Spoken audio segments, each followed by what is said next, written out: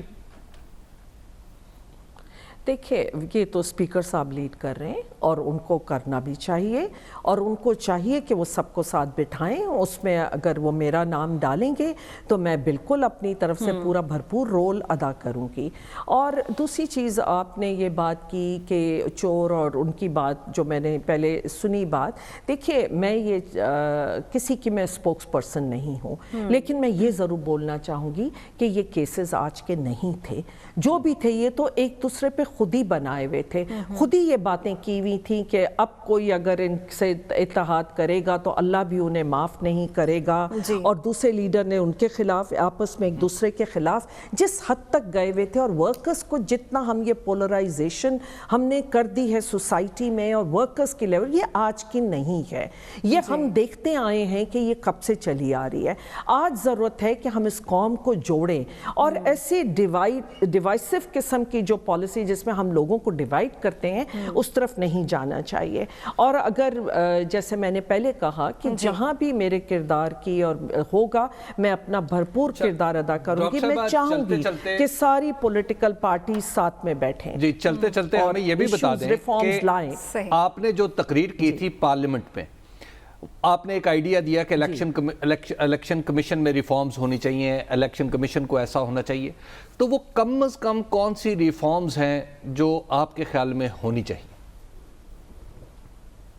دیکھیے ایک تو خیر کیونکہ یہ ابھی حکومت نے اور کیبنٹ میں بھی اس پہ ڈسکشن ہوئی ہے، جو ای وی ایم مشینز کی بات کر رہے ہیں کہ وہ ہونا چاہیے، لیکن میں سمجھتی ہوں کہ اس سے کہیں گنا زیادہ ریفارمز کی ضرورت ہے. کیونکہ جس طریقے سے جہاں بھی ہمارے حلقوں میں کہ یہ فارم 49 نہیں ملا، اور جس طرح وہاں پہ دیکھیے آج سندھ میں جس طرح الیکشن ہوئی ہے، نہ پولنگ سٹیشنز کی لسٹیں لگتی ہیں، نہ پریزائڈنگ آفیسرز کی لسٹیں لگتی ہیں، نہ ہمارے پولنگ ایجنٹس کو وہاں بیٹھنے دیا جاتا ہے. ایک ٹوٹل دادا گیری پہ وہاں الیکشن ہوتی ہیں. تو اس کے لیے یقیناً الیکشن کمیشن کو اور ساری پولیٹیکل پارٹیز کو، تاکہ آئندہ آنے والی الیکشنز میں یہ نہ ہو. آج غریب آدمی کے لیے الیکشنز کرنا بہت ہی مشکل ہو گیا. آپ مجھے بتائیے کہ یہ کہتے ہیں کہ جی 15 لاکھ کا خرچہ ہونا چاہیے. میں آپ سے پوچھتی ہوں، اور کیا عوام اس بات کا یقین کرتی ہے کہ کسی ایم این اے نے کیا 15 لاکھ میں رہ کے الیکشن کی ہے؟ کروڑوں اربوں روپے میرے خلاف استعمال ہوئے ہیں. اور اس کے لیے ہم تو بار بار الیکشن کمیشن کو لکھتے رہے ہیں، لیکن کوئی اس پہ نہیں ہوا. اور میں ایک چیز اور اگر ٹائم ہے تو بتائیں، کیونکہ لوکل گورنمنٹ الیکشن جس طرح وہاں پہ ہوئی، عام آدمیوں سے ان کا مینڈیٹ چھینا گیا ہے. اور اس کے بعد میں کورٹوں میں گئی، وہ شخص غریب افراد کورٹوں میں گئے، لیکن میں اس چیز کو کیا کہوں کہ ایک بھی ہیئرنگ کورٹ میں نہیں ہوئی اور 4 سال کا ٹرم ان کا ختم ہو گیا. بہت شکریہ وفاقی وزیر فہمیدہ مرزا صاحبہ ہمارے ساتھ موجود تھیں. حبیب صاحب، فہمیدہ مرزا صاحبہ بات کر رہی ہیں جماعتوں کو ساتھ لے کر چلنے کی، اور اگین وہ بھی ریفارمز پر حکومت کے ساتھ ہیں. دیکھیں فہمیدہ مرزا صاحبہ خود سپیکر بھی رہی ہیں، اور شاید یہ پاکستان کی واحد پہلی خاتون سپیکر بھی تھیں، اور شاید پاکستان کی واحد سپیکر تھیں جن کے دور میں کوئی شخص جیل میں نہیں تھا. اچھا جی، اور یہ بھی انہوں نے انشور کیا تھا، اور ان کا جو ایوان چلانے کا انداز تھا وہ کافی ڈیفرنٹ تھا. سب لوگ اس میں بات کرنے کا سب لوگوں کو موقع ملتا رہا ہے. اور پھر جی ڈی اے جس کا خود حصہ ہے فہمیدہ مرزا صاحبہ، وہ بھی اس کا بھی ایک خاص کردار ہے کہ وہ اب اداروں کے ساتھ ہم آہنگی اور توازن کے ساتھ چلتا ہے. تو اب فہمیدہ مرزا صاحبہ عمران خان صاحب کی کیبنٹ میں منسٹر بھی ہیں. مجھے یوں لگ رہا ہے کہ جیسے ان کی جو وائس ہے وہ اب لوگ سننے کے لیے تیار ہیں. اچھا. جو پہلے ابتدائی طور پہ چور ڈاکو، تم چور، تم نے یہ کیا، تم نے یہ کیا، وہ جو ایک ڈویسو پالیٹکس تھی، میرا خیال ہے کہ اب لوگ اسے سننے کے لیے تیار ہیں. یہی وجہ ہے کہ ایک کمیٹی ہمیں، اگرچہ میں اس کو نہیں سمجھتا کہ وہ کوئی سود مند طریقہ ہے. سود مند طریقہ یہ ہوتا کہ پولیٹیکل کمیٹی اگر بنانے چاہتے تھے، اس میں جی ڈی کا ایک ممبر ہوتا، ایم کیو ایم کا ایک ممبر ہوتا، اس میں پی ایم ایل کیو کا ایک ممبر ہوتا، 2-3 ممبر پی ٹی آئی کے ہوتے، تو لہٰذا ایک مکمل کمیٹی بنتی اور پھر وہ پولیٹیکل لوگوں سے رابطہ کرتی، تو ظاہر ہے پولیٹیکل لوگ امپیکٹ اس کا اور ہوتا. یہ جو اس طرح کی 10 رکنی پولیٹیکل کمیٹی بنا دینی اور اس میں اے سے لے کے زیڈ تک سارے لوگوں کو شامل کر دینا، اس کا مطلب ہے کہ آپ پولیٹیکلی انگیج نہیں کرنا چاہ رہے. تو آپ کو جو الیکشن کمیشن میں اگر ریفارمز کرنی ہے تو اس کے لیے بھی مناسب آپ کو حمایت نہیں مل پائے گی اس کمیٹی کے. ریفارمز کے لیے بہت ضروری ہے. آپ نے سیاسی کمیٹی تو بنا دی، لیکن اتحادیوں کو ساتھ لے کر چلنا ہے، اور اتحادی ہمیں جو ہے، جیسا کہ ہم نے فہمیدہ مرزا صاحبہ سے بھی بات کی، وہ بھی یہی بات کر رہی ہیں کہ ہم تو ساتھ چلنے کو تیار ہیں. دیکھیے اس میں سیاسی بات تو جو حبیب صاحب نے کی، میں اس سے اتفاق کرتا ہوں، لیکن اس میں تھوڑی سی ہمیں پین آؤٹ کر کے اس بات کو تھوڑا سمجھنا چاہیے. کیا ہمارے قانون میں کوئی کمی ہے جس کی وجہ سے ریفارم کی ضرورت ہے؟ ابھی حبیب صاحب نے اسپیسیفکلی سوال بھی پوچھا کہ وہ کون سے ریفارمز ہوں گے جو کہ کیے جائیں.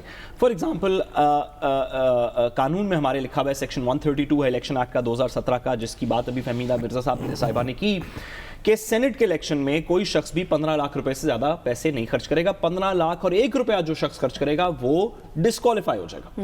پروونشل اسمبلی کے الیکشن کے اندر کوئی شخص 25 لاکھ روپے سے زیادہ پیسے نہیں خرچ کرے گا، 1 روپیہ بھی اوپر خرچ کرے گا تو ڈسکوالیفائی ہو جائے گا. قانون موجود ہے.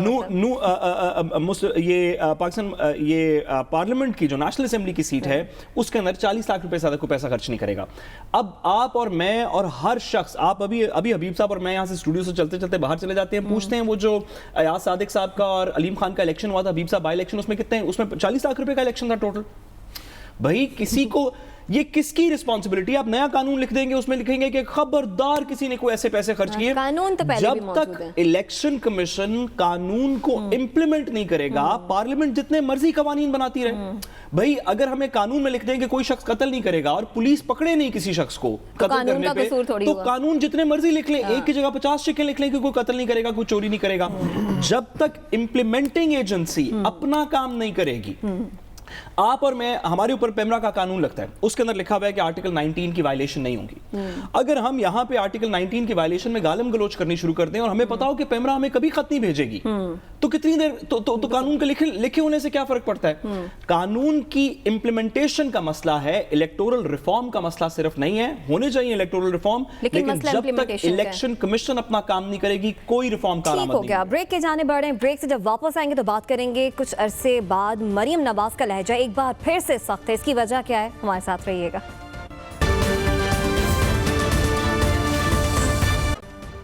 ویلکم بیک ناظرین. نیب کے متحرک ہوتے ہی مریم نواز کا لہجہ خاصا سخت ہو گیا ہے. 26 مارچ کو ان کی نیب میں پیشی ہے، وہ کہتی ہے کہ ضرور پیش ہوں گی. مولانا فضل الرحمان کہتے ہیں کہ مریم نواز کے ساتھ پی ڈی ایم کے کارکنان بھی نیب کے دفتر جائیں گے. اسی پر بات کریں گے. حبیب صاحب، بڑا سخت لہجہ ہو گیا مریم نواز کا. مولانا صاحب آئے تھے ملنے کے لیے، کیا ایسا پھونک گئے کہ اس کے بعد ہمیں یہ سب کچھ سننے کو ملا مریم نواز سے؟ دیکھیے، مولانا نے جو کہا وہ تو میں آپ کو بتاؤں، لیکن انہوں نے بہرحال یہ مشورہ نہیں دیا تھا کہ جناب اس طرح کی تقریر کریں جا کے. وہ تو بڑے دھواندھار تقریر. اہم بات یہ ہے کہ انہیں مشورے کی ضرورت نہیں. اندر جو موضوعات ڈسکس ہوتے رہے، اس میں کم از کم 2 موضوعات ایسے تھے جنہوں نے بہرحال جو اس تقریر میں بھی ڈسکس ہوئے، بلکہ 3. وہ کون سے؟ ایک تو یہ ہے کہ آپ کو یاد ہوگا نواز شریف صاحب کی اور پی ایم ایل این کی طرف سے یہ بات بڑی مسلسل انداز میں کہی جا رہی ہے کہ کسی طریقے سے مریم نواز کو میسج ملا کہ آپ سمیش کر دیا جائے گا. ٹھیک ہے. ایک تو دیکھیے، میں اس کی صداقت پہ نہیں گفتگو کر رہا، میں یہ عرض نہیں کر رہا کہ وہ سچا تھا یا جھوٹا تھا، لیکن اس میسج کو سچا سمجھا گیا اور اس کے بعد اس کے اوپر اپنا پورے کا پورا ایک نیریٹو بلڈ کیا گیا کہ ہمیں اگر تباہ کرنے کی کوشش کی جائے گی، اگر کوئی ہمارے گریبان پہ ہاتھ ڈالے گا تو ہم بھی دوسرے کے گریبان پہ، مخالف کے گریبان پہ ہاتھ ڈالیں گے. تو لہٰذا اس نے، اس میسج یا اس طرح کے کسی میسج نے ماحول کو خراب کر دیا ہے. اس کے بعد آ جائے نیب کی طرف. نیب نے 26 مارچ کی جو انہیں بلایا میرا خیال ہے کہ نیب کا بھی معاملہ ایسا ہے کہ اب پی ایم ایل این جو ہے وہ آپ کو پہلے دن سے پتا ہے کہ نیب کو ایک انڈیپینڈنٹ ادارے کے طور پر نہیں دیکھتی، بلکہ اس پہ اس کی آراء مختلف ہیں. وہ سمجھتی ہے کہ نیب اور عمران خان جو ہے دراصل مل کے یہ کام کر رہے ہیں. تو نیب کے اوپر بھی جو اعتراض ہے اور پھر جس انداز سے انہوں نے ضمانت منسوخی کے لیے جو درخواست دی اس نے بھی نیب کی پوزیشن کے اوپر ایک سوالیہ نشان لگا دیا. اور تیسری جو بات ہے وہ یہ ہے کہ دیکھیے جو مریم نواز صاحبہ ہیں ان کو یہ ان کے ذہن میں ہے یہ بات، اور ان کے ارد گرد کے لوگوں کے پارٹی کے اندر یہ بات موجود ہے کہ ہمیں ہمارے اندر سے لوگوں کو توڑنے کی کوشش کی جا رہی ہے اور پی ڈی ایم کو بھی پی ڈی ایم کے اندر بھی نقب لگانے کی کوشش کی جا رہی ہے. تبھی وہ کہہ رہی ہیں لوٹے ادھر ادھر ہوئے. تو اسی طرح جب آپ نے یہ تینوں چیزیں ہوئی ہیں اور اس کے بعد پھر آپ دیکھ رہے ہیں کہ پولیٹیکلی بھی اب عمران خان صاحب کی اگر آپ ان کے فرمودات ملاحظہ فرما لیں یا ان کے لوگوں کی گفتگو ملاحظہ فرما لیں تو وہ چور ڈاکو دیکھیے پولیٹیکلی جب آپ کسی کو ایک بات کہتے ہیں نا تو پھر اگلے سیاستدان مجبور ہو جاتا ہے اس کا جواب دینے کے لیے. تو آپ نے ایک ماحول بھی کریٹ کرنا تھا تو وہ ماحول بھی آپ کریٹ نہیں کر پا رہے. تو ایسے میں اس فضا میں اگر کوئی پولیٹیشن اس کا فائدہ نہ اٹھائے تو پھر بے وقوف ہوگا. تو مریم نواز صاحبہ کچھ بھی ہو سکتی ہیں، وہ بے وقوف بالکل نہیں. تو لہٰذا اس فضا کا تو وہ فائدہ اٹھائیں گی اور جیسے ہی ان کے ہاتھ مائک آئے گا اور جلسے میں جا کے ہر سیاستدان کی طرح وہ بھی پھر کھلتی ہیں، تو جب وہ کھلیں گی تو پھر زمانہ دیکھے گا. تو لہٰذا ایک تو بات آپ کو ذہن میں رکھنی چاہیے کہ مریم نواز اپوزیشن میں ہے. وہ جو کر رہی ہیں وہ ری ایکشن میں کر رہی ہیں، ایکشن میں نہیں کر رہی، کیونکہ ایکشن انیشیٹو لینا اپوزیشن کا کام نہیں ہے. اور لاسٹلی میں آپ کو ایک عرض کروں، دیکھیے ہماری جو پولیٹیکل پارٹیز ہیں نا، یہ مشورہ سب کے لیے اور مفت ہے بالکل. اچھا وہ یہ ہے کہ مریم نواز صاحبہ کی تقریر اگر سنیں تو آپ کو ایسے لگتا ہے، تاثر یہ پیدا ہوتا ہے کہ شاید نفرت کا جواب نفرت سے دیے جانے کی کوشش ہو رہی ہے. ہمارے پولیٹیکل لیڈرز کو نفرت کو اتنا ڈیپ نہیں کرنا چاہیے کہ پھر لوگ اس طرح کے جیسے شہباز گل کو انڈے پڑ رہے ہیں، تاثر بن جاتا ہے، جیسے کسی پہ جوتا اچھال رہا ہے. جب آپ نفرت کو ڈیپ کرتے جائیں گے تو ایسا ہوگا. تو لہٰذا مدبر بنے سب لوگ، مریم نواز صاحبہ، عمران خان صاحب، یہ ہمارا ملک ہے، اس کو اس طرح بے تدبیری سے اپنے رویوں کی وجہ سے مشکلات میں نہ دھکے. اچھا ویسے حمزہ شہباز نظر نہیں آئے پریس کانفرنس میں؟ ملاقات تو ان سے بھی ہوئی تھی مولانا کی، پھر مریم نواز صفائیاں بھی دیتی رہیں کہ جی مطلب وہ بڑے الفاظ عطا کرتی رہیں کہ ایسے لوگ جھوٹ بول رہے ہیں، ہمارے درمیان تو کوئی مسئلہ نہیں ہے. حمزہ شہباز کو کے نظر آنے کے لیے آپ کو تقریباً 2 مہینے انتظار کرنا پڑے گا. اچھا 2 مہینے بعد نظر آئیں گے. اس کی وجہ کیا؟ اس کی وجہ بھی پھر بتاتا ہوں آپ کو. چلیں ٹھیک ہے. ساتھ مریم نواز گرج برس رہی ہیں، ادھر سے نیب میں ان کی پیشی بھی ہے 26 مارچ کو. مولانا کہتے ہیں کہ کارکنان بھی ساتھ جائیں گے. یہ سب ہو کیا رہا ہے؟ حکومت کا ایکشن، مریم نواز کا ری ایکشن. دیکھیے میں حبیب صاحب کی بات سے اتفاق نہیں کرتا. پہلی بات تو یہ ہے کہ ایک تھوڑے سے پتہ نہیں ینگر کہنا چاہیے اپنے آپ کو نہیں، لیکن ایک ایسے شخص ہے جس نے کہ سیاست کو بھی اتنی گہرائیوں سے نہیں دیکھا جتنا کہ باقی بہت سے لوگوں نے دیکھا ہے. میں کہنا چاہتا ہوں کہ بس کر دیں یار، عوام تنگ آ چکی ہے ان تقریروں سے. میں تمہارا گریبان، میرا روپ تم نے نہیں دیکھا، میں ادھر چڑھ جاؤں گا جہاں پہ تمہیں پتہ نہیں ہوگا.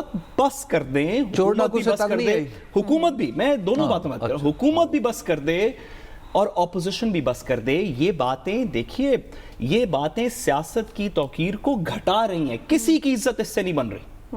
کوئی بندہ بھی مولا جٹ بن کے سیاست کے اندر، اس کی عزت کے اندر کوئی اضافہ نہیں ہوتا. یہ حبیب صاحب نے جو دوسری بات کی، میں اس کے اوپر بھی بات کرنا چاہتا ہوں. یہ جو بات سمیش کرنے والی ہے، میں گزارش کروں کہ پاکستان کی جو ریاست ہے نا، پاکستان کی ریاست ایک نیوکلیئر پاور ہے. پاکستان کی ریاست کے بہت بڑے بڑے مسائل ہیں، بہت بڑے بڑے چیلنجز ہیں. ہماری 3 اطراف کے اندر جنگ لگی ہوئی ہے. ایک طرف چائنا ہے، ایک طرف انڈیا ہے، ایک طرف افغانستان ہے. ویسے تو ایران کو بھی اس میں کاؤنٹ کرنا چاہیے. ہم اکنامک چیلنجز کو فیس کر رہے ہیں. ایک نئی دنیا بن رہی ہے. اس کے اندر ہماری ریاست کی رسپانسبلٹیز بہت بڑی ہیں. ریاستیں اس طرح کے کام نہیں کرتی ہیں یہ جو افواہیں پھیلائی جا رہی ہیں کہ ہم سمیش کر دیں گے, یہ کر دیں گے, وہ کر دیں گے.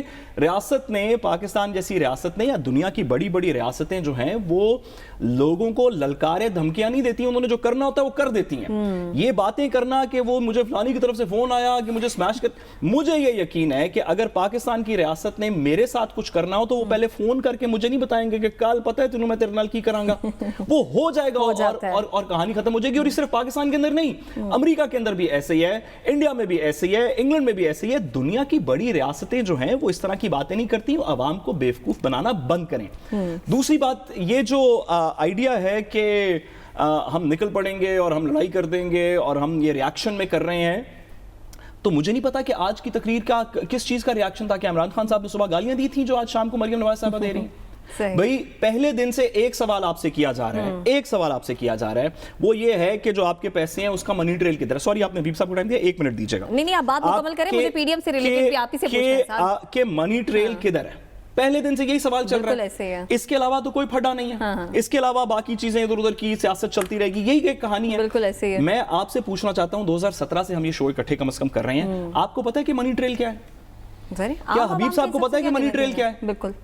بھائی ایک آپ سے سوال پوچھا جا رہا ہے, اس کے جواب میں آپ کبھی کہتے ہیں کہ میری پاکستان میں پراپرٹیز نہیں ہے, باہر نہیں ہے, پاکستان میں ہے, میرا روپیہ.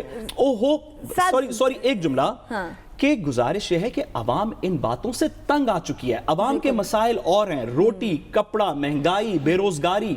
عوام کا یہ مسئلہ نہیں ہے کہ مولانا صاحب کل کس سے دستے گرباں ہوں گے اور پرسوں نائب کے دفتر کے باہر کتنے لوگ پتھر لے کے جائیں گے. یہ عوام کا مسئلہ نہیں ہے. تھر میں لوگ, بچے پانی سے مر گئے, لوگوں کو ویکسین نہیں ملی ریبیز کی. آپ کراچی کے کسی اس میں سبب میں چلے جائیں, آپ بلوچستان میں چلے جائیں, انٹیریئر سندھ میں چلے جائیں, لوگوں کے مسائل اور ہیں. یہ للکارے مارنے کی سیاست جو ہے اس کو مہربانی کر کے بند کریں. اس سے بیشتر کہ عوام آپ سے یہ بند کروا. آپ باتیں تو بڑی کھری اور سچی کر رہے ہیں, لیکن مجبوری ہے, ہمیں بریک پر بھی جانا ہے. بریک سے واپس آئیں گے, مزید بات کریں گے, ہمارے ساتھ رہیے گا.